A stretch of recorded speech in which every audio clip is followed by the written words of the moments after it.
പായലൊരു പറന്നു പോയിട്ട് വരും നിന്നമ്മമാരു പൊന്നേ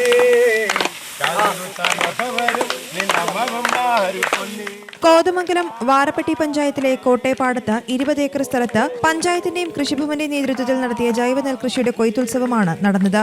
വാരപ്പെട്ടി പഞ്ചായത്തിലെ മുഴുവൻ പാടശേഖരവും കൃഷിയുക്തമാക്കുക എന്ന ലക്ഷ്യത്തോടെയാണ് കൃഷി ആരംഭിച്ചത്. കൃഷിയുടെ തുടക്കത്തിൽ പാടത്ത് വെള്ളം കയറി ചില്ലറ നാശനഷ്ടങ്ങൾ ഉണ്ടായെങ്കിലും മാസങ്ങൾക്കു ശേഷം 100 മേനി വിളവ് ലഭിച്ചതോടെ കർഷകർ ആഹ്ലാദത്തിലായി. വാരപ്പെട്ടി പഞ്ചായത്ത് പ്രസിഡന്റ് PK ചന്ദ്രശേഖരൻ നായർ കൊയ്ത്തുത്സവം ഉദ്ഘാടനം ചെയ്തു.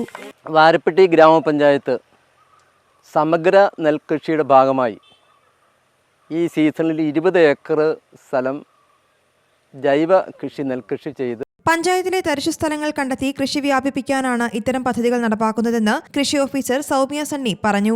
നമ്മുടെ പഞ്ചായത്തിൽ ധാരാളം തരിശായി കിടക്കുന്ന സ്ഥലങ്ങളുണ്ട്. അപ്പോൾ നമ്മുടെ പഞ്ചായത്തിന്റെ പദ്ധതികളും അതുപോലെ കൃഷി വകുപ്പിന്റെ പദ്ധതികളും സംയോജിപ്പിച്ചുകൊണ്ട് മുഴുവൻ കർഷകരുടെയും പാടശേഖര സമിതിയുടെയും സഹകരണത്തോടുകൂടി നമുക്ക് സാധ്യമായ എല്ലാ നെൽപ്പാടങ്ങളും അടുത്ത വർഷം കൃഷിയോഗ്യമാക്കുകയും അടുത്ത വർഷം ഈ സമയത്ത് വളരെ വിപുലമായ രീതിയിലൊരു കൊയ്ത്തുത്സവം സംഘടിപ്പിക്കാൻ സാധിക്കുകയും ചെയ്യണമെന്നുള്ളതാണ് കൃഷി ഓഫീസർ നിലയിലുള്ള എൻ്റെ ഒരു ആഗ്രഹം. പ്രതികൂല സാഹചര്യങ്ങളെ അതിജീവിച്ച് 100 മേനി വിളയിക്കാൻ കഴിഞ്ഞതിൽ സന്തോഷമുണ്ടെന്ന് കർഷകനായ സൈഫുദ്ദീൻ പറഞ്ഞു.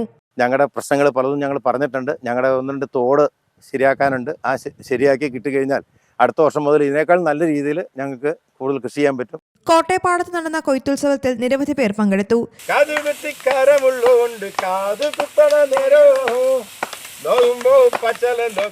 C Malayalam news, Ernakulam.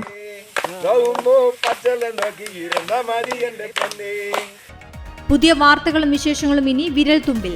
എല്ലാ ഡിജിറ്റൽ പ്ലാറ്റ്ഫോമുകളിലും ഇപ്പോൾ സി മലയാളം ന്യൂസ് ലഭ്യം.